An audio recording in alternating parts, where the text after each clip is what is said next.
The gun pressed cold against Abel Collier's temple was not the thing that stopped his heart. It was the sound of Maude Leland's voice, raw and fractured from somewhere in the darkness of the canyon behind him, calling out his name like it was the last word she would ever say in this world. Abel, don't, please, just ride out, just go. He did not go. He had not gone when Sheriff Brant Yoder had ridden to his cattle camp 3 nights ago and told him she was missing. He had not gone when his foreman, an old Texan named Deke Hollies, had gripped his arm and warned him that going into Cutter's Gorge to look for a woman he had no business caring about was the same as signing his own death certificate. He had not gone when the man now pressing cold iron to his skull had fired a warning shot that split the air an inch from his ear. Abel Collier did not go anywhere until he was ready to go, and he was not ready to go until Maude Leland was safe. "You put that gun down," Abel said, his voice the particular low and unhurried kind that men in the New Mexico territory had learned to recognize as a warning far more serious than shouting, "or I will make you regret you ever picked it up." The man holding the gun, a hired enforcer called Rook Stassen who worked for the land Baron Clement Dre, laughed. It was the nervous laugh of a man who had expected the cattleman to flinch and had not counted on finding iron where a flint should have been. "You got no cards to play, Collier. Dre owns this gorge, owns this valley, and he's about to own that woman's deed and everything sitting on it. You ride south tonight and we let you keep breathing." "You let her go," Abel said, "tonight, and I let you keep breathing." The silence that followed was the kind that fills the wide open dark of the New Mexico high desert in the autumn of 1883, when the stars are extraordinary and the wind carries the smell of sage and danger in equal measure. Then something shifted in the shadows. Abel had not come into Cutter's Gorge alone. That was how this night would unravel itself into something none of them had planned for, and how a story that had begun 6 weeks earlier with a runaway horse and a stubborn woman would end in something Abel Collier had never expected to find in any territory, tamed or wild. He had arrived in the Cimarron Valley of New Mexico Territory in the late summer of 1883 with 1,100 head of longhorn cattle, 24 hired cowboys, a contract to deliver beef to the rail depot at Springer, and absolutely no intention of staying a day longer than the contract required. Abel was 32 years old, broad through the shoulders, with dark hair grown longer than he usually kept it from 3 months on the trail, and the kind of weathered, direct face that made people feel they were being looked at and evaluated simultaneously. He had been running cattle through Texas, Kansas, and the territories for the better part of a decade, ever since his father's ranch outside Abilene had been sold to pay debts that were not Abel's fault but had become his responsibility anyway. He was not a man who spoke carelessly, trusted easily, or made promises he could not keep. He was also, by every account of the men who worked for him, absolutely ferocious when someone he had taken a responsibility for was threatened. He had not yet taken any responsibility for Maude Leland when he first saw her. He had been riding the perimeter of the temporary grazing pasture his crew had negotiated from a local rancher when a spotted mare came flying through the scrub oak at the edge of the tree line with no rider, reins trailing, eyes wild and blowing foam. Instinct alone made Abel wheel his own horse and give chase, cutting the panicked mare off from the open rangeland where she would have run herself into a fence or a gully. He caught the trailing rein after a quarter mile, brought both horses down to a blowing walk, and then looked back along the direction the runaway had come from. There was a woman walking out of the tree line. She walked the way people walk when they have already calculated that the situation is undignified and have chosen to carry it anyway. Her dark skirt had a tear at the hem. Her jacket was dusty. Her dark auburn hair had half escaped whatever pins had been holding it, and she was pressing one hand against her ribs in a way that suggested the fall from the horse had jarred something. She was also, and this was what stopped Abel's automatic reaching for his hat brim in polite greeting, absolutely furious. Not at him. The fury was directed inward at herself in the compressed, controlled way of a person who is too proud to be seen panicking but too honest to pretend nothing had happened. "Is she hurt?" Abel called out, meaning the horse. The woman looked up. Her eyes were a particularly clear dark gray, the color of sky before a serious storm, and they evaluated him with an unsettling frankness. "No," she said. "She was stung by something. It happens. I should have been more prepared for it." She reached Abel and the mare and ran her hands along the horse's neck with the practiced ease of someone who genuinely knew horses. "Thank you for catching her." "You are the one who is hurt," Abel said. It was not a question. He had watched the hand pressed against her ribs. She looked at him sharply. "I am perfectly fine." "You are holding your ribs." "It is bruised, not broken. I know the difference." She kept her attention on the mare. "I have work I need to get back to." "What work?" Abel asked, because something about her carriage and her competence and the quality of the horse she was riding made him curious in a way he had not planned on being. She looked at him again, as if deciding how much of the truth was worth giving to a stranger. "I have 60 head of cattle on the south pasture that need moving before the water in that section dries up completely, and my 2 hired hands quit 3 days ago, and the man who owns the property next to mine has been sending riders to cut my fence lines, and my horse has just thrown me and I have bruised ribs." She said it all with the flat precision of someone reading a list aloud rather than complaining. "So yes, I have work." Abel looked at her for a moment. "Abel Collier," he said, and extended his hand. She took it without hesitation. Her grip was firm and dry. "Maude Leland. My property is the Double L, 2 miles east of the river bend." "I know it," he said. He did not, but he would within the hour. "The man cutting your fence lines, that would be Clement Dre." Her expression changed just slightly. "You know him." "I know of him. He tried to charge me a crossing toll for moving my cattle over land I have a legal right to cross." Abel looked east toward where the Double L would be. "Ride back with me to my camp. I have a man who can look at those ribs properly and tell you if they are broken or bruised, and I can spare 3 hands for the afternoon to help you move your cattle." She stared at him. "You do not know me." "You do not know me either," he said, "and yet you told me your entire situation inside of 2 minutes, which suggests you are practical enough to accept help when it is offered sensibly." He held out the mare's reins. "Maude Leland." She took the reins. She looked at him for a long moment that held something complicated and searching in it, as if she was trying to find the hidden motive, the trap, the catch that experience had taught her was always there somewhere. She found nothing that looked like a trap. 2 miles east of the river bend," she repeated. "My cattle need moving this afternoon." "Then we should not waste time," Abel said. That afternoon was how it began, and neither of them could have told you afterward exactly when it stopped being an act of practical Western neighborliness and started being something else entirely. Maude Leland was 27 years old. She had come to the Cimarron Valley 4 years earlier with her husband, Thomas Leland, who had purchased the Double L on the strength of a cattle buyer's report and a dream of building something lasting in the new territories. Thomas Leland had been a genuinely good man, steady and kind, with more optimism than practical experience. He had died of a fever in the winter of 1881, 18 months after they had arrived, leaving Maude with the ranch, 60 cattle, a mortgage that was not unreasonable but required careful management, and a year of grief that she had gotten through by working harder than any 2 men she had ever known. She had not remarried. She had not particularly wanted to.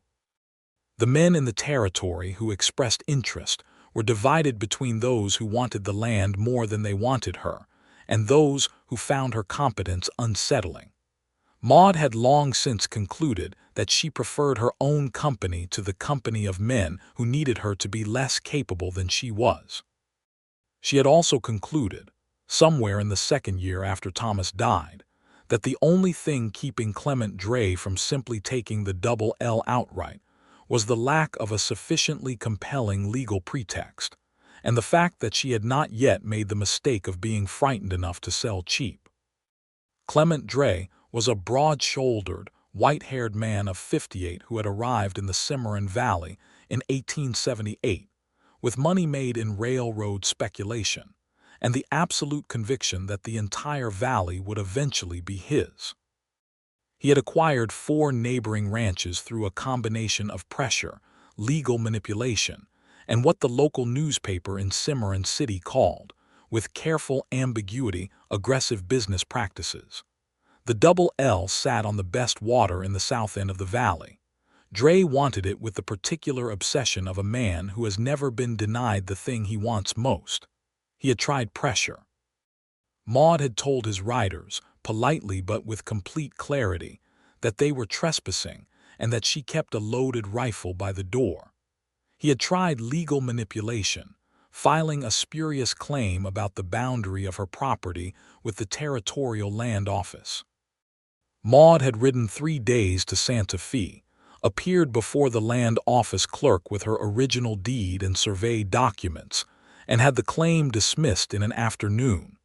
He had tried cutting her fence lines, which had cost her cattle and time and money she could not really spare. By the time Abel Collier arrived in the valley with his 1,100 cattle and his crew of 24 and his absolute indifference to Clement Dre's opinions about crossing rights, Maude Leland had been fighting a 2-year campaign of attrition and was, though she would never have admitted it to anyone, close to the edge of what she could sustain alone. Abel's 3 hired hands moved her cattle to the better pasture that first afternoon. His camp cook, a cheerful Mexican-American man named Ernesto Vega, sent back a jar of liniment for her ribs. Abel himself rode the fence line of the Double L's south pasture with her before sundown, looking at the cut sections with the unhurried attention of a man cataloging information. "He wants the water rights that come with this property," Abel said. It was not a question. "Yes," Maude said. "And the access to the river bend. That bend cuts 6 miles off the cattle drive route to Springer." "Yes," Maude said again, watching him. "How long have you had the deed?" 4 years. "There is no challenge to it. The boundary is clearly established. And the mortgage," she looked at him with those storm-gray eyes, "that is a personal matter. I am asking because Dre's usual method, from what I have heard, is to manufacture a pressure that forces a sale at below value. If the mortgage holder is someone Dre has influence with, that is a vulnerability." Maude was quiet for a moment. "The mortgage is held by the Territorial Savings Bank in Cimarron City." "Dre sits on the board of that bank." Abel turned to look at her. The sun was going down behind the mesa to the west, and the light was the particular amber gold of a New Mexico autumn evening, and it turned everything warm and slightly unreal. "Then we need to consider what leverage you have available before he creates a crisis with that mortgage." "We," Maude said quietly. Abel caught the word and held it a moment. "I apologize. I spoke as if this were my problem." "No," she said, and her voice had shifted into something he had not heard from her yet, something unguarded. "Do not apologize. I cannot remember the last time someone used that word in reference to my situation." There was a silence between them that was not uncomfortable. "How long are you in the valley?" she asked. "The contract requires delivery to Springer by the 15th of October.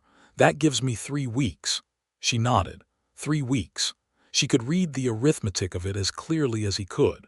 They rode back toward the Double L house in the fading light without speaking, and the quiet between them was the kind that happens when 2 people have understood something together without yet having named it. Abel came back the next day and the day after. He told himself it was because the Double L's south pasture adjoined the temporary grazing rights he had negotiated, and he needed to check the shared fence line. His foreman Deke Hollies, who had known Abel for 9 years and had the candid manner of a man with nothing left to prove, watched his employer ride east toward the Double L on the second morning and said nothing, but let out a long breath through his nose that communicated everything. What began as fence line inspections became long conversations at the Double L's kitchen table, where Maude brewed strong coffee and spread survey maps and land office documents across the pine surface, and the two of them went through her situation with the methodical seriousness of a legal strategy session. What was formal became gradually, naturally, something warmer. Abel found Maude Leland extraordinary in a way he had never quite found anyone before. She was precise and clear-thinking, and completely without pretension. She had a dry humor that emerged in unexpected places, a sudden wit that made him laugh in the surprised, genuine way that he had forgotten he was capable of. She knew the land she lived on with the intimate knowledge of someone who had spent 4 years learning every rock and water source and seasonal change on it. And she talked about it with a love that was unsentimental but absolutely real. She also had, underneath the competence and the controlled self-sufficiency, a loneliness so long-standing that she had made peace with it and could no longer entirely see it from the outside. Abel could see it. He recognized it because he had made similar peace with a similar thing in himself. He had a dark past with trusting people, rooted in the years after his father's ranch was lost, when he had discovered that 3 men he had considered friends had known about the fraudulent debt scheme being run against his father and had said nothing. That particular betrayal had calcified into a wariness that he wore like a second skin. He was fair and he was reliable and he kept his word absolutely, but he let almost no one pass the perimeter of professional respect. He was letting Maude pass that perimeter, and he knew it, and he was not, to his own surprise, afraid of it. On the 5th day, he arrived at the Double L to find her at the corral, loading supplies onto a mule. She was moving with more tension than usual, the kind of controlled urgency that meant something had happened. "What is it?" he said, swinging down from his horse. She looked up. There it was again, that flash of evaluation, that checking for the hidden motive. And then, more quickly than it had happened at the beginning, she let it go and told him the truth. "A man from the bank was here this morning. They are calling in a review of the mortgage terms. Dre has managed to initiate a formal review of my payment history, which is perfect because I have never missed a payment. But a formal review takes 30 days, and during that 30 days, they can suspend any credit I have at the general store and flag my account with the land office." She finished cinching the mule pack. "It is a harassment mechanism. It does not change my legal position, but it creates pressure and inconvenience and expense. It means I need to ride to Cimarron City and spend 2 days at the land office and the bank with documents when I should be here, managing the ranch." "When do you need to go?" Abel asked. "Tomorrow morning. I will come with you." She stopped what she was doing and looked at him. "Abel, you should not make that ride alone. Dre has riders on the road south, and 2 people presenting documentation at a bank carry more weight than one." He held her gaze. "Let me come." Another of those silences. Longer this time. "Why?" she asked, not accusingly, genuinely. "Why?" He had several answers he could have given that were practical and logical, and would have let them both remain in the comfortable fiction that this was simply a fellow rancher's assistance. He chose not to give any of them. "Because I want to," he said. "Because I find I am very much invested in the outcome of your situation, and because I think you know that." Maude looked at him for a long moment. The wind moved through the cottonwoods along the fence line, and the cattle lowed somewhere in the middle pasture, and the light was clear and clean and golden the way it only is in New Mexico in September. "Yes," she said quietly. "I know that." They rode to Cimarron City the next morning, the 2 of them, with Maude's folder of documents in her saddlebag, and a courtesy visit paid to the county sheriff, a reliable man named Wesley Prout, who had been watching Dre's maneuvers with increasing unease, and was glad to have Abel's account of the attempted crossing toll added to his collection of documentation. At the bank, Abel stood at Maude's shoulder while she laid out her payment records with precise, unemotional clarity. The bank manager, a small, nervous man named Holcomb, who was clearly uncomfortable with the entire situation, and more clearly uncomfortable with Abel's direct and unblinking attention, agreed after 45 minutes of discussion that the formal review was procedurally unnecessary given the account's perfect standing and withdrew it.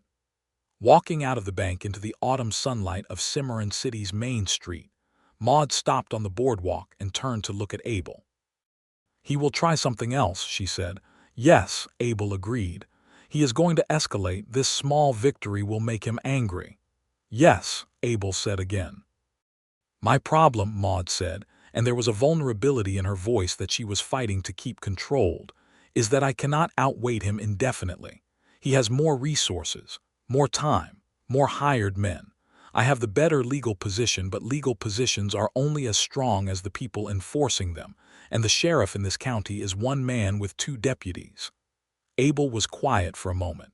Then he said, "I was supposed to finish driving the cattle to Springer and move on."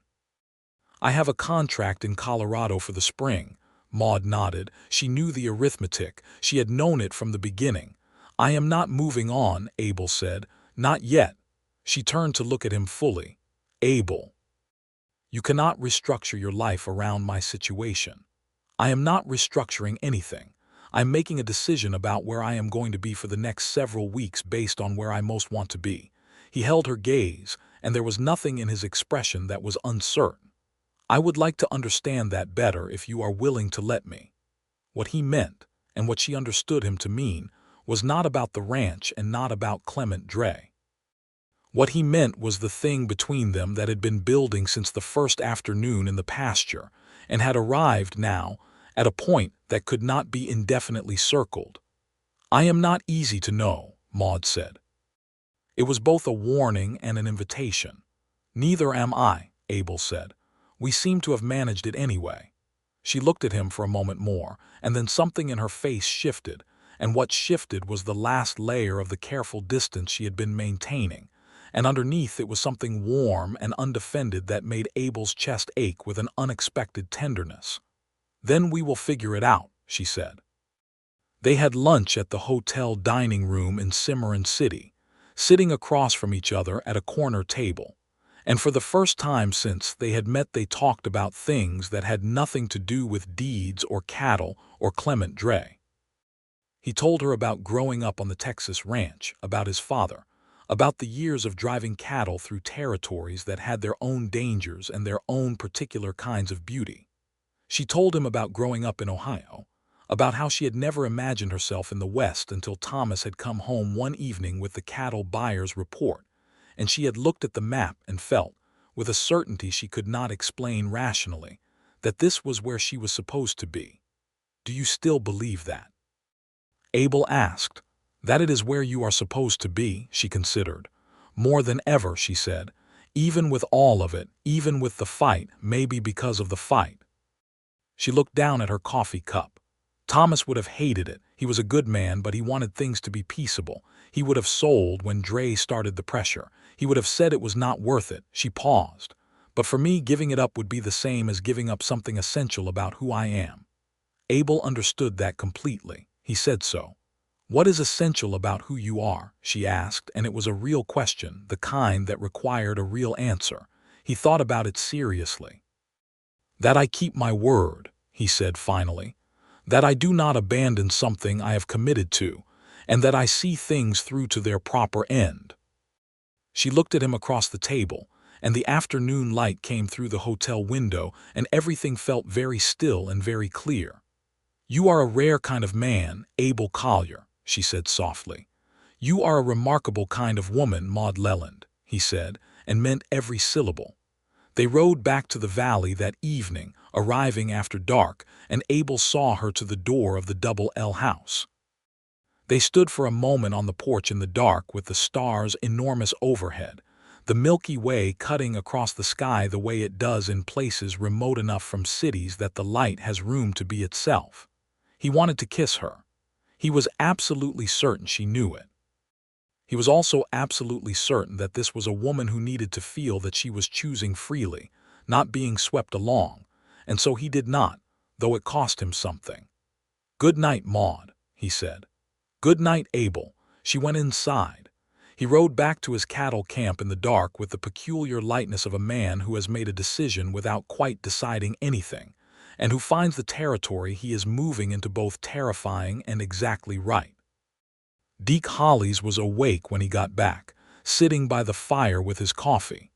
The older man looked at Abel's face in the firelight and said, with his characteristic economy, "When do the cattle go to Springer?" "A week from Thursday," Abel said. Deke nodded slowly. "And after Springer?" Abel was quiet for a moment. "I am staying in the valley for a while." Deke Hollis poured him a coffee and said nothing, which was his highest form of approval.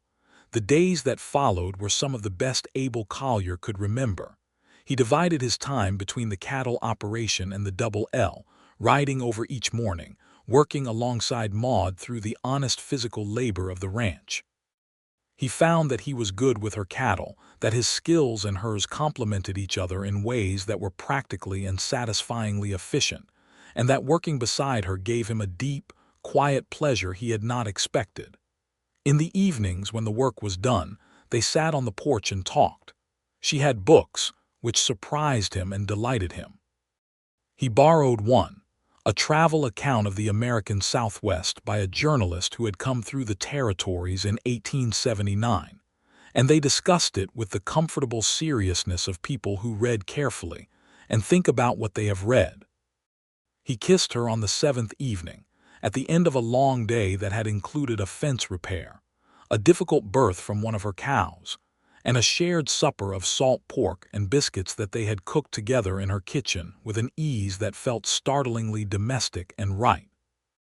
They were on the porch, and the night was cool, and she had said something that made him laugh, and she was laughing too, and then they were looking at each other, and the laughter faded into something quieter, and he leaned toward her, and she did not move away. It was not a tentative kiss. It was the kiss of two people who have known for some time that this was where they were going and are relieved to finally be there.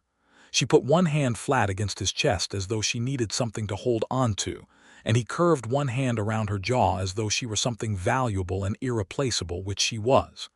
"Abel," she said when they broke apart. "I know," he said.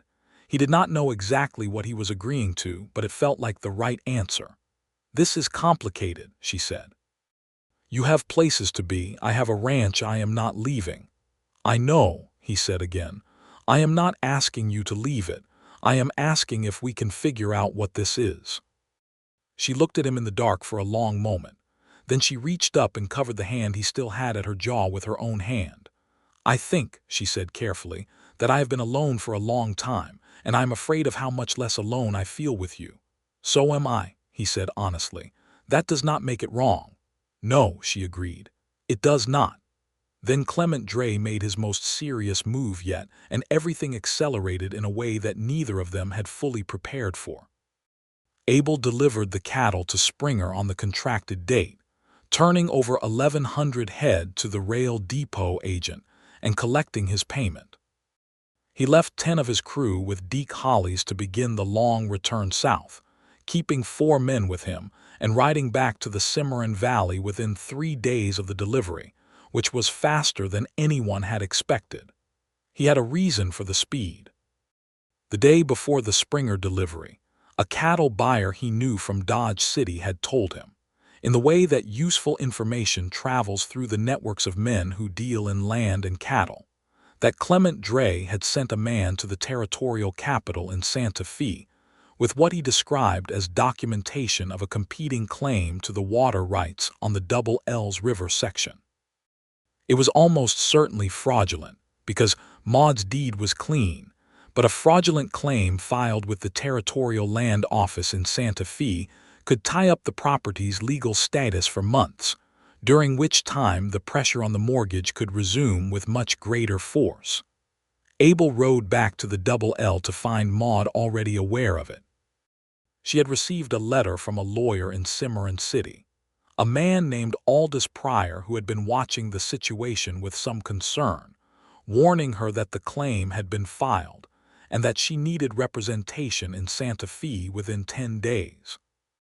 She was standing in the kitchen with the letter in her hand when Abel arrived, and her face was controlled and furious, the same face she had worn in the pasture the first day he saw her, but this time the fury was pointed outward where it belonged.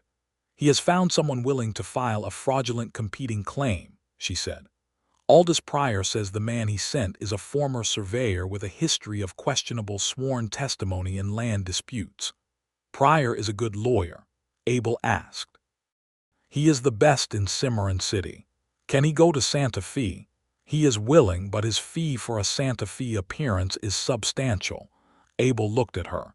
He had just been paid for 1,100 cattle. The fee, whatever it was manageable. Let him go, he said. I will cover the cost. No, Maude said immediately. Maude, I will not have my fight bought for me, Abel. That is not what we are. He respected that with his whole heart and also recognized that this was not the moment to argue about it. All right, then let me send my own man to Santa Fe to look into this surveyor's history. If his sworn testimony in other land disputes has been for sale before, that is a matter of public record, and it will discredit whatever he is about to swear in Dre's favor. She looked at him. That I will accept.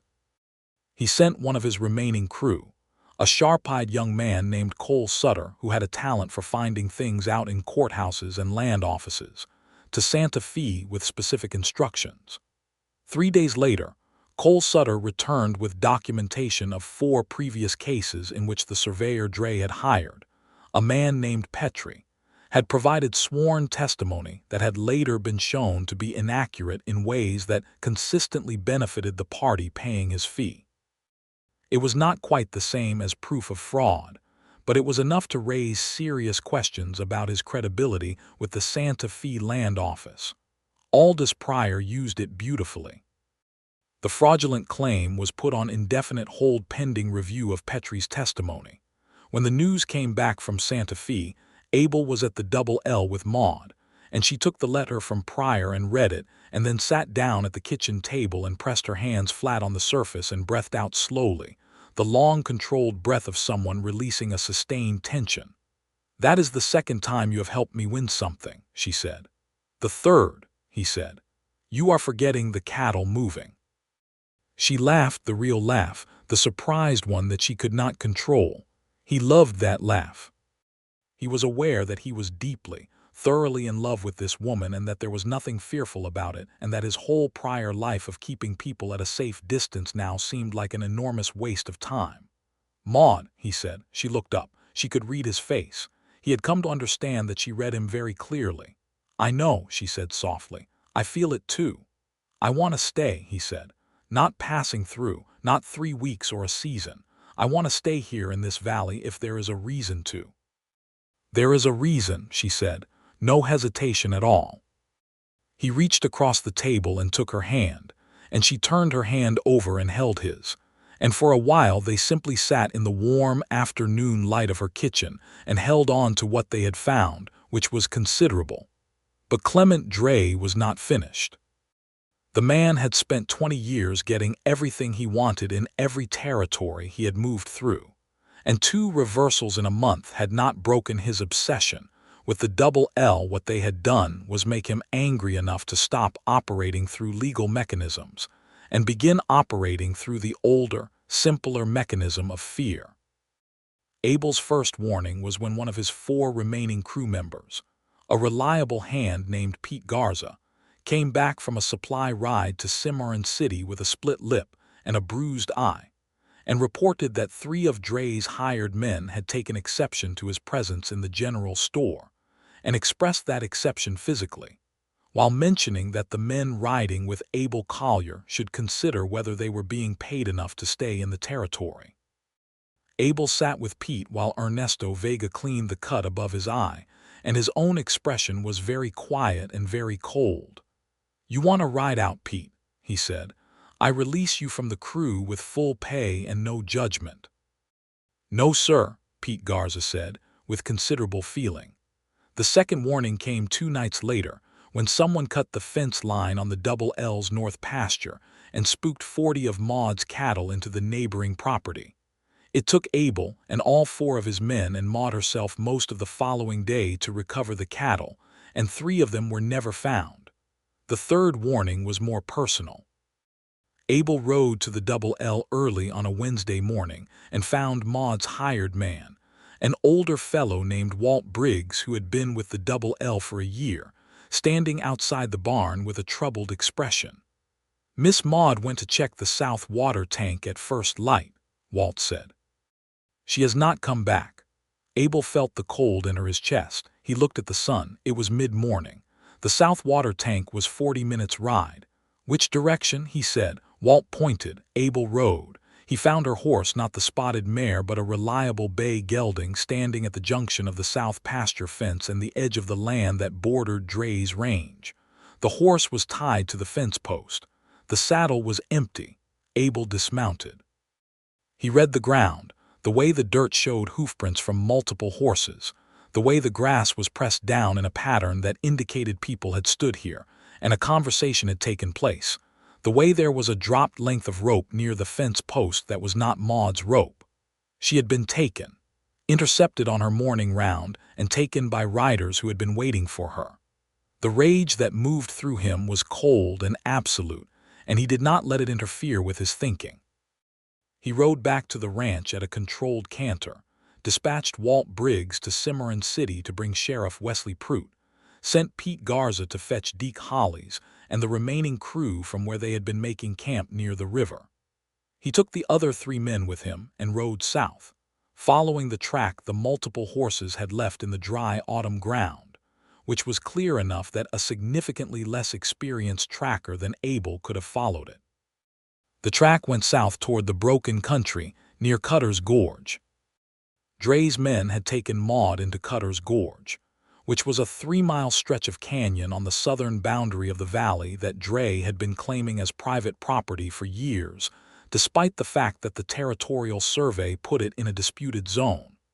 It was rough country, broken rock and dense cedar, with multiple narrow passages that would be very easy to defend if you had enough men positioned correctly. Abel sent 2 of his crew around the east rim of the gorge, with instructions to come in from above if they heard gunfire. He took Cole Sutter and the remaining man, a quiet Navajo cowboy named Edward Runningwaiter who had ridden with Abel for 3 years and was the best man he knew in rough country, into the gorge from the north entrance. They moved on foot, leading the horses, and they moved quietly. They had been in the gorge perhaps 20 minutes when they heard voices, and Abel held up a closed fist and everyone stopped. The voices were coming from around a bend in the canyon, where a wider section of rock formed a natural alcove. He could hear a man's voice giving orders, and then, with a relief so intense it briefly stopped his breath, Maude's voice, controlled and clear and absolutely refusing to show fear. He moved forward along the canyon wall, Cole Sutter on the other side, Edward Runningwaiter fading into the shadows behind in that particular way he had of making himself part of the landscape. Abel came around the canyon bend and saw them. Maude was standing against the canyon wall, her hands bound in front of her with rope, unhurt as far as he could tell, but her expression the hard, controlled fury of someone who has been frightened and has converted the fear entirely into anger. There were 3 men with her. 2 were Dre's regular riders. The third was Rook Stassen, Dre's enforcer, a broad, thick-necked man with a reputation for solving problems with violence and no particular compunction about which problems or which violence. Stassen turned when Abel stepped into the open, and after one startled second, he drew his revolver and pressed it to Abel's temple. And that was the moment the story had opened with, in the dark of the canyon, with Maude's voice breaking on his name and Abel Collier refusing, absolutely and completely, to leave. "You put that gun down," Abel said, "or I will make you regret you ever picked it up." Stassen laughed. "You got no cards to play, Collier. Dre owns this gorge, owns this valley, and he's about to own that woman's deed and everything sitting on it. You ride south tonight, and we let you keep breathing." "You let her go," Abel said, "tonight, and I let you keep breathing." Maude across the alcove was watching him with those storm-gray eyes, and he could see her reading the situation, reading him, and he could see the moment she saw something in his face and shifted her weight, preparing. The 2 regular riders had not drawn. They were watching Stassen, waiting for direction. That was a mistake. Because what happened in the next several seconds was this. Edward Runningwaiter materialized out of the shadow at the canyon wall to the left of the two riders and had one of them by the collar before anyone had processed that he was there. Cole Sutter came in from the right, and Abel, who had been holding very still against the gun at his temple, moved. He did not move away from the gun. He moved toward Stassen, which was not what Stassen had prepared for. His left hand caught the gun barrel and pushed it up and back, while his right elbow came around into Stassen's face, with the economical force of a man who has spent years working cattle and does not possess a weak body.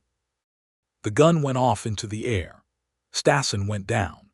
The two riders, seeing their employer's enforcer on the ground and finding themselves efficiently controlled by two men who were very serious about the matter, chose not to escalate. Abel was across the alcove in 4 strides and cutting Maude's rope with his belt knife before the canyon had finished echoing the gunshot. She looked up at him, and for one unguarded moment her face showed everything she had not shown Stassen or his riders, the fear and the relief, and something so open and vulnerable and grateful that he had to remind himself not to simply pull her into his arms in front of everyone. "Are you hurt?" he said. "No," she said. Her voice was steady. "Thank you. Can you walk?" "Abel," she said, with the dry, exhausted exasperation of a woman whose dignity has been thoroughly tried, "I can walk." They walked. Sheriff Wesley Prout arrived at the north entrance to Cutter's Gorge within the hour, which meant Walt Briggs had ridden very fast and Prout had saddled immediately, and he arrived to find Abel's crew in possession of 3 of Dre's men, including Rook Stassen, who had a broken nose and a substantial resentment about it. Prout arrested all 3 on charges of kidnapping and unlawful restraint, which were serious charges in 1883 territory and carried real consequences.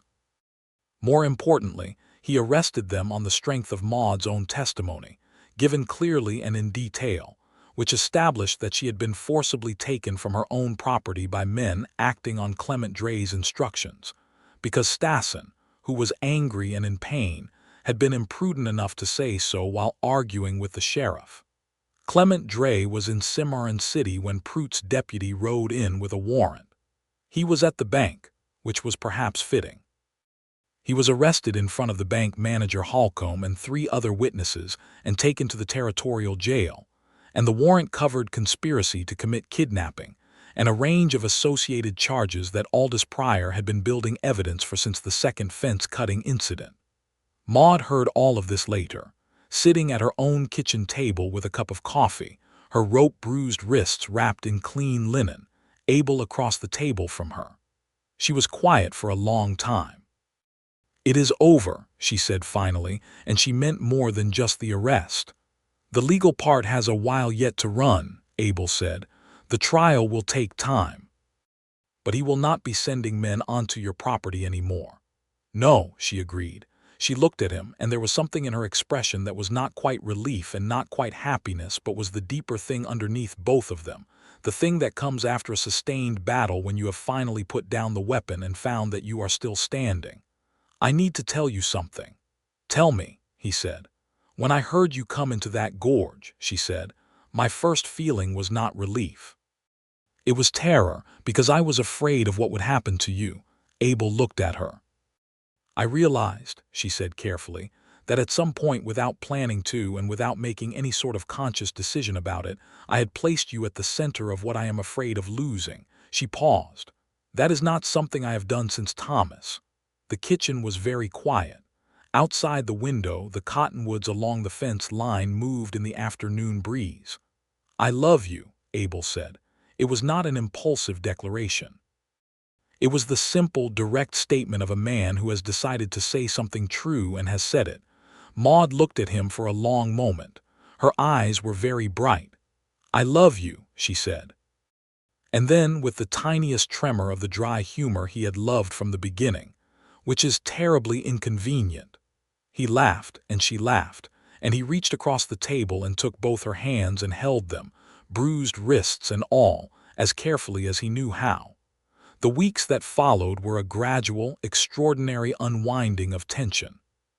Clement Dre was held in the territorial jail in Cimarron City pending trial, and without his organizing force behind them, his remaining hired men drifted away, and his property management fell into disarray. The fraudulent land claim in Santa Fe was formally withdrawn by the land office after Petrie, the surveyor Dre had hired, declined to maintain his testimony once Dre was no longer able to pay him. Aldous Pryor assembled the full case for the territorial prosecutor with methodical satisfaction. Dre would face trial in the spring, and Pryor was confident that the evidence of the conspiracy to kidnap and the history of property harassment would result in a substantial penalty and the effective end of Dre's ability to operate in the Cimarron Valley. The Double L was safe. Maude and Abel circled each other during those weeks with the particular deliberateness of two people who are being careful about something important. They were together every day. They worked the ranch together. They cooked together and read together and talked through the long evenings about every subject that seemed worth talking about, which turned out to be a great many subjects. They were also, and this was something Abel was very conscious of, being scrupulously proper. Maude's reputation in the valley mattered to her, and to him, and they both understood that what they were building deserved a proper foundation. One evening in late October, when the aspen on the mesa had gone entirely golden and the air had the clean, sharp bite of the coming winter, Abel asked Maude to marry him. He did not ask her on the porch. He asked her in the pasture, which was where they had taken to walking in the evenings, out along the fence line where the land ran down toward the river bend, and the water caught the last light, and the whole valley spread out in the amber glow of a New Mexico autumn. He stopped walking and she stopped beside him, and he turned to face her, and she could already see it in his face before he said anything. "I want to stay here," he said, "not as a visitor. Not as someone passing through or helping out. I want to stay here with you and build something here, and I am asking you to marry me." Maude was quiet for a moment, not because she was uncertain. He could see that she was not uncertain. She was quiet the way she was always quiet when she was deciding how to say something precisely. "I want that too," she said, "very much, and yes." He smiled, and it was the full, uncalculated smile that she saw rarely and valued enormously. "Yes." "Yes," she confirmed, and he took her hands, and they stood in the last of the evening light, and the autumn wind moved through the grass around them, and everything that had been fought for and held on to and feared and hoped for settled into the simple, certain fact of the answer she had given him.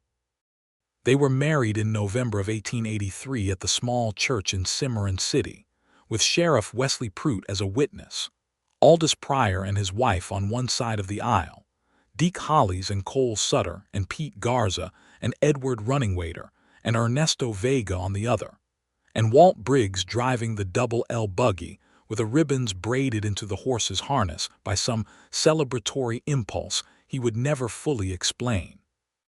Maude wore a dress of dark green wool that she had made herself and pinned her auburn hair up with combs that had been her mother's.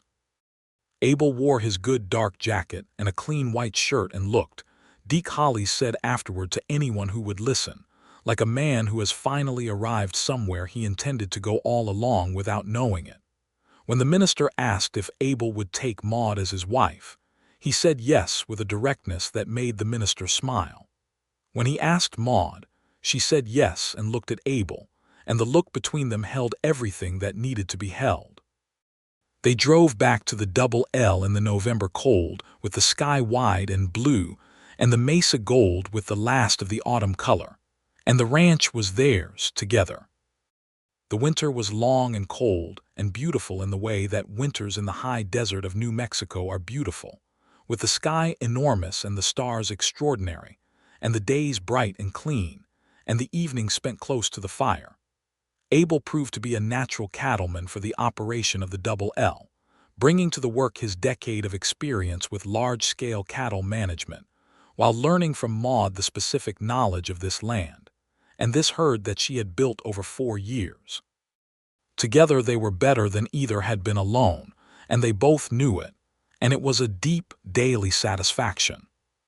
Clement Dre's trial was held in March of 1884 at the Territorial Courthouse in Cimarron City. Abel and Maude attended every day. Aldous Pryor presented the case with the thoroughness of a man who has been watching injustice operate for a long time and has been granted the opportunity to address it formally. Rook Stassen, who had been in jail since October and had not found his employer's loyalty repaid with any particular legal support, provided testimony that was damaging and comprehensive. Dre was convicted of conspiracy to commit kidnapping, unlawful restraint, and multiple counts of property damage and harassment. The territorial judge, a serious-minded man named Harrington, who had seen too much of the large landholder predation that had been driving small ranchers off their properties throughout the territories, sentenced him to 7 years in the territorial prison at Santa Fe and ordered the repayment of documented damages to the affected ranchers, including Maude. Walking out of the courthouse into the bright March day, Abel put his arm around Maude's shoulders and felt her lean against him briefly with the full weight of her relief. "All right," he said quietly. "All right," she said. They celebrated quietly at the hotel dining room where they had had lunch the previous September, the same corner table. Maude had a glass of wine, which she very rarely did. Abel had coffee. They talked about the spring planting and the cattle and a fence repair they needed to make on the north line, and a wagon they were considering purchasing, and the general practical texture of their life together, which Abel had come to understand was one of the finest pleasures available to a person. Talking, quietly and without urgency, about the ordinary details of a life that is genuinely good. Spring came to the Cimarron Valley with the extravagance that the valley always brought to the season, the river running high and clear from the mountain snowmelt, the grassland turning brilliant green, the wild plum in bloom along every fence line. Abel planted a kitchen garden along the south wall of the Double L house, a project that Maude had wanted for 2 years and never had the time for alone. He built raised beds from cedar lumber, and she filled them with seeds she had ordered from a catalog in St. Louis, tomatoes and squash and beans and herbs, and tending the garden in the early evenings became one of the rituals of their life together. In April, Maude told him she was expecting their child. She told him in the kitchen in the morning as if it were a practical matter to report, but her hands were wrapped around her coffee cup with a tightness that gave away that it was not entirely a practical matter. Abel set down his own cup very carefully. Then he looked at her. When he said, "November, I think," she met his eyes. "I am happy," she said. "I want you to know that I am happy." "I am happy," he said. "I am very, very happy." And then he was out of his chair and across the kitchen, and she was in his arms, and they held each other in the morning light of the ranch they had built together with a tenderness so complete it required no words to contain it. He worried about her, with the particular anxious care of a man who has identified the thing he cannot afford to lose. She told him with her characteristic directness that she was healthy and capable and that worrying was not useful, and that she needed him to trust her judgment about her own body, which was entirely fair, and he tried his very best. She did let him take over the heavier physical labor without argument, which he understood as the practical concession she was willing to make. They expanded the house that summer. Abel had been planning it since spring, working with a carpenter from Cimarron City named Soto who came out 3 days a week and worked alongside Abel on the addition, a larger bedroom and a room beside it that would serve as a nursery, built solid from local timber with window frames that caught the morning light. Maude watched the progress each evening, standing in the yard with her coffee while the addition took shape, and occasionally offered very specific opinions about window heights and floor boards that Abel took seriously and relayed to Soto the following morning. Deke Hollies visited in August, stopping through on a cattle drive south, and spent 3 days at the Double L with the easy familiarity of an old friend. He watched Abel and Maude together with the quiet attention of a man reading something he has waited a long time to see and finding it exactly right. "You are settled," he said to Abel one morning, walking the fence line. "Completely," Abel said, without a moment's hesitation. Deke nodded. "Good," he said. And that was all he said, which was everything. Cole Sutter wrote from Colorado in September, having gone north for the autumn drives, to report that the cattle market was strong and that he was considering a cattle operation of his own in the spring, and wondering whether Abel knew anyone with good contacts in the territory. Abel wrote back a long letter with every useful name he could think of, and wished him well with sincere warmth. Cole had become genuinely dear to him, as had all of the men who had stayed through the events of the previous autumn. October was the anniversary of the night in Cutter's Gorge, and neither of them mentioned it specifically. But in the evening of that day, they sat on the porch together and watched the stars come out over the valley, and Abel held Maude's hand, and she rested her head against his shoulder. And the peace of that moment was so complete and so particular that it seemed to contain within it a full acknowledgment of everything it had taken to arrive there. In November, 1 year after they had married, and on a cold, clear morning with the first snow dusting the top of the mesa, Maude's labor began. The midwife who attended was a capable and experienced woman from Cimarron City named Mrs. Archambault, who had been attending births in the territory for 15 years. She arrived at the Double L 2 days before her estimated date, which turned out to be exactly right, and her presence steadied Abel considerably, because she was so manifestly competent and so utterly unimpressed by drama that she made the whole thing feel manageable. Abel was not allowed in the room during the birth. He sat in the kitchen with Walt Briggs, who was as anxious as he was, and drank enough coffee that his hands were slightly unsteady, and listened to the sounds from the bedroom with every nerve alive, and said nothing and waited. When Mrs. Archambault opened the bedroom door and said, "Mr. Collier, you have a son," he stood up from the kitchen chair so quickly that it scraped back across the floor. The baby was small and red and absolutely perfect, with dark hair that was Abel's and a set expression around his mouth that was unmistakably Maude's. Maude was tired and pale and more beautiful than Abel had ever seen her, which he would not have thought possible, holding their son in the crook of her arm, and looking up at Abel with an expression he had no words for and did not need them. "He is all right," Abel managed. "He is perfect," Mrs. Archambault said from the doorway with calm professional satisfaction.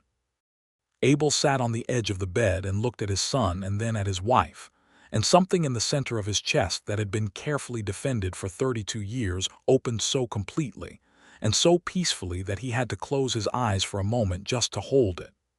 "James," Maude said. It was the name they had agreed on, for Abel's father, who had deserved better than the end he got, and whose good qualities his son had inherited. "James Thomas Collier," Abel said, and heard both the fathers in the name and was glad.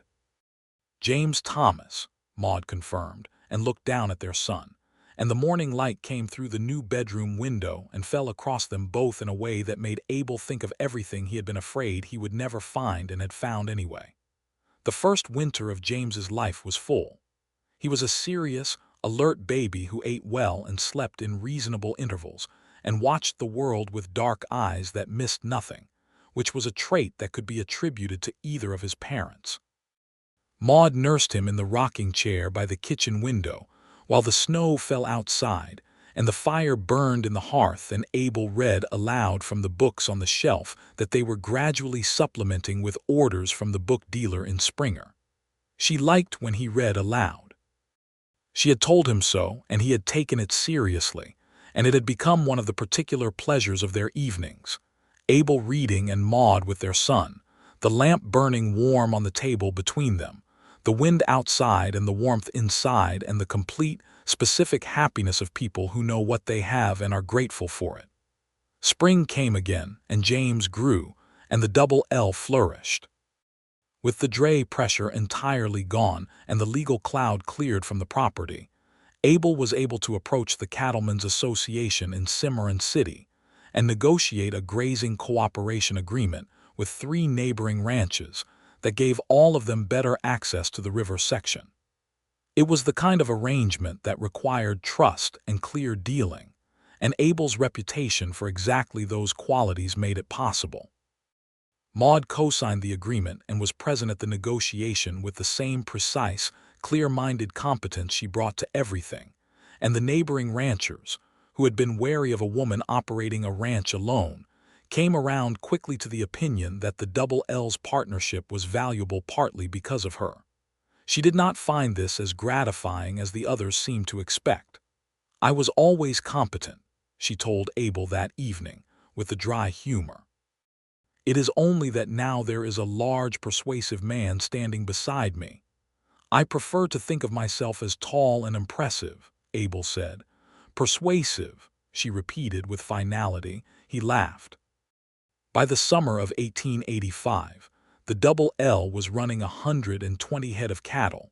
The kitchen garden was productive beyond anything either of them had planned for, and James Collier at 7 months was standing up in his father's arms at the corral fence and regarding the horses with the focused interest of a child who is going to want to ride very soon.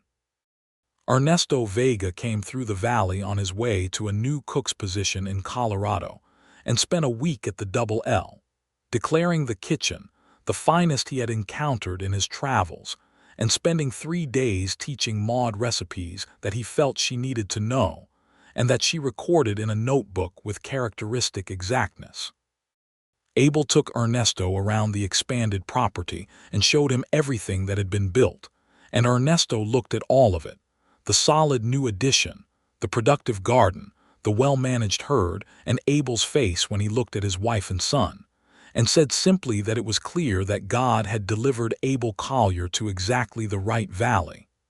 Abel thought about that later and decided it was an accurate assessment. Edward Runningwaiter visited in the autumn, riding through on a long journey south, and spent several days at the ranch with the quiet ease of a man who is welcome and knows it. He and Maude had developed a genuine mutual respect during the events of the previous year, and she was glad to see him. He held James with the careful reverence of a man who had not expected to be offered a baby and was moved by it. "Good child," Edward said. "He is very like his father," Maude said. "Then yes," Edward said. "Good child," and that dry, unexpected humor made both of them laugh. The years stacked up like well-fitted fence rails, solid and straight, and contributing to something that held. In the spring of 1887, Maude told Abel she was expecting their second child, and this time she told him in the pasture rather than the kitchen, because they had been walking out along the fence line in the evening, and she had found herself unable to wait any longer. "November again," she said. "I seem to be a November person." He pulled her close and held her, and she rested against him in the easy, complete way of a woman who has been held enough times to know that this is a safe place to rest. "A girl, perhaps," she said.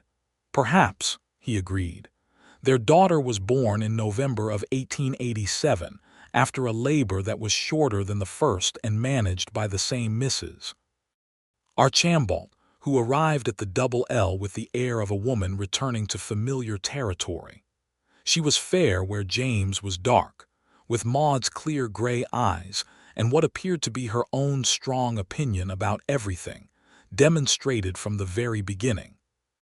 They named her Clara Ellen Collier, Clara for Abel's mother and Ellen for Maude's sister in Ohio, who wrote the most delighted letter when the news reached her and promised to visit in the spring, which she did, arriving on the stage from Springer with a trunk of impractical gifts and a warm, laughing presence that lit up the Double L house for 6 weeks and left a hole when she went back east. James, 4 years old at Clara's birth, received his sister with the focused seriousness of a child making a weighty decision. He considered her carefully, reported to his father that she was very small, and then took up a position of dedicated older brother concern that he maintained from that point forward, with a thoroughness that occasionally required both parents to suppress smiles. The Double L had 200 head of cattle by 1889, a reputation throughout the Cimarron Valley as the most reliably managed small ranch in the territory, and a household that was, in the specific, ordinary, extraordinary way of good households, full. Maude had taken to writing articles about ranch management and livestock care for the Cimarron City newspaper, which had begun under a new editor in 1886, with a policy of accepting practical contributions from the valley's ranchers and farmers. Her articles were notable for their precision and their complete absence of condescension, and they were reprinted twice by a cattle industry newsletter in Kansas City, which she received with the measured satisfaction of someone who values being useful. Abel, who had never expected to be a man who stayed anywhere very long, found that he had become a man who could not imagine leaving. The valley had him. More precisely and more truly, Maude and James and Clara had him, and the life they had built together had him, and the deep-rooted daily satisfaction of work done well on land that was genuinely theirs had him, and he was glad to be had. He still woke early before everyone else, and stood on the porch in the cold pre-dawn with his coffee and looked out at the valley, the way the mesa caught the first light, and the grass was silver before it went green, and the cattle were moving shapes in the morning mist. He did this every morning. He thought of it as a kind of accounting, a daily deliberate acknowledgement of what he had been given and how unlikely it had been. One morning in the spring of 1890, Maude came out and stood beside him on the porch, which she sometimes did, wrapping her hands around her own coffee cup, her hair loose at her shoulders the way it was in the mornings before she pinned it up. They stood in the quiet for a while. "I have been thinking," she said. He said, "about whether we should consider another water tank on the north end. The dry season is getting longer each year, and the north herd has more cattle than that section of river can comfortably support through August." He looked at the north end of the valley, calculating. It would be expensive. It would be an investment. The north section is the best grass on the property. Better water management there increases its capacity by at least 30%. He thought about it seriously because it deserved serious thinking. "You are right," he said. "We should price the materials and see what Soto's son can do by way of the excavation." She nodded, satisfied. They stood in the morning quiet. "Also," she said more quietly, and something in her voice shifted, and he turned to look at her. She was looking at the valley, not at him, with a small, contained smile that he knew, that he had learned over 7 years to read in all its varieties. "November," he said. "November," she confirmed. He set his coffee cup down on the porch railing and turned to face her, and she turned to him, and he put his hands on her face the way he had from the very beginning, as though she were something valuable and irreplaceable, which she was, which she had always been. "I love you," he said, which he said every day and meant every time. "I love you," she said. Her eyes were very bright in the morning light. Their third child, another son, was born in November of 1890, managing the feat without the assistance of Mrs. Archambault, who had retired to live with her daughter in Taos the previous year. The attending midwife this time was a younger woman named Catalina Reyes, who was every bit as capable and considerably more talkative, which Maude found mildly exhausting and Abel found charming. They named the baby Henry Franklin Collier, and James, who was now 7 and considered himself an authority on new siblings, announced immediately that the name was acceptable and that he would teach him to ride as soon as he was large enough, which Abel confirmed was an excellent plan. Clara, 3 years old, regarded the baby with narrowed, suspicious gray eyes for 2 days, and then announced that he was hers, which was an opinion she held with great consistency. The Double L had, by 1890, expanded from the original property to include the grazing lease on the south section that had previously been part of Clement Dre's holdings, purchased at auction when his assets were liquidated following his conviction. It was an expansion that gave the ranch access to the full reach of the River Bend, which was everything Dre had wanted and everything Maude had fought to protect, and the particular satisfaction of that fact did not wear thin with time. Abel managed the larger operation with the same unhurried exactness he brought to everything, and Maude ran the accounts and the breeding records and the grazing rotation with the precise intelligence that had kept the ranch alive through its hardest years. Together, they employed 4 permanent hands, including Walt Briggs, who had been with the Double L from the beginning, and was now as much a fixture of the place as the cottonwood trees, and 2 seasonal workers through the cattle moving seasons. The Cimarron Valley was changing in those years, as all the territories were changing, with more settlers and better roads and the expanding reach of the railroad, and the gradual processes that would make New Mexico Territory a state within 2 decades. Abel watched the changes with the measured interest of someone who has made his peace with a place and is curious about its future without being frightened by it. The injustices that had shaped the territory were still present. The ongoing displacement of the Pueblo peoples and the Navajo and the Apache from lands that had been theirs for generations. The legal systems that consistently favored those with money and connections. The labor conditions for the Mexican-American workers on the larger operations that bore no resemblance to what Abel paid and required on the Double L. He was one man running one ranch, and he could not fix the large things. But he could run his own operation with fairness and pay his workers honestly and extend the same trust and respect he would extend to anyone regardless of where they came from. And he did, consistently. Edward Runningwaiter remained a friend over those years, visiting periodically and always welcomed. Abel's friendship with him was one of the genuine and uncomplicated ones, the kind that does not require maintenance and simply exists with a steady warmth across time and distance. On a warm June evening in 1892, with James 8 and Clara 5 and Henry, a sturdy, cheerful toddler of 19 months, Abel and Maude sat on the porch after the children were in bed and watched the last of the light go off the mesa and the stars come up over the valley. They had done this 1,000 times. They would do it 1,000 times more. "Do you ever think about the night in the gorge?" Maude asked. It was not an anxious question. It was the kind of question that comes from security rather than fear, the kind of question you can ask when enough time has passed that the memory has become history. "Sometimes," Abel said, "I think about the sound of your voice." "Were you afraid?" He considered the question with the honesty he always brought to her. "No, I was not afraid. I was very clear. The only thing that mattered was getting you out." "I know that," she said softly. "I knew it then." "Were you afraid?" He said, "Yes," she said without hesitation. "I was terrified. And then I heard you in the canyon and I stopped being terrified and started being angry at Stassen instead, which was more useful." He smiled. "That is very you." "It is very you," she corrected gently. "You gave me something to be angry at instead of afraid of." He looked at her in the evening light.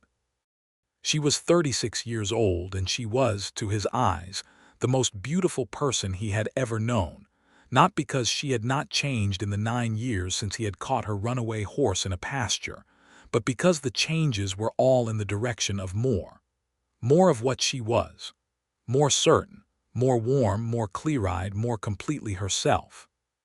"I would have stayed in that canyon forever," he said. "You know that." "I know that," she said. "That is why I love you." The night opened up around them, enormous and full of stars, the way the New Mexico sky is in June when the summer storms are still weeks away, and the air is clean and dry, and the universe feels both very vast and very intimate. The valley was quiet except for the sound of the river and the grass and the occasional low voice of the cattle in the near pasture. The house was warm behind them, the children asleep in their rooms, the whole household resting in the peace of an ordinary evening on a ranch that had been worth fighting for. Abel reached over and took Maude's hand, and she turned her hand over and held his, and they sat in the dark together and listened to the valley breathe. This was what he had stayed for. This was what she had fought for. This was the thing they had built, the two of them, on the foundation of a chance meeting and a runaway horse and a man who had refused, absolutely and completely and with the whole of himself, to leave the territory until he knew she was safe. He had never left. He never would. The Cimarron Valley held them both, and the double L stood solid on its land, and the stars over New Mexico were as extraordinary as they had always been, and would be for a long time yet, wheeling above the porch where a fierce cattleman held his wife's hand in the dark and felt, with the complete and uncomplicated gratitude of a man who has found exactly what he needed in the place he least expected it, that he was the most fortunate person he had ever known. And Maude Leland Collier, who had held on to her land and her dignity and her life through years of pressure and danger and isolation, and who had found, at the end of all of it, not just the safety she had fought for, but the love she had not known she was still capable of wanting, held his hand back just as firmly. Neither of them let go.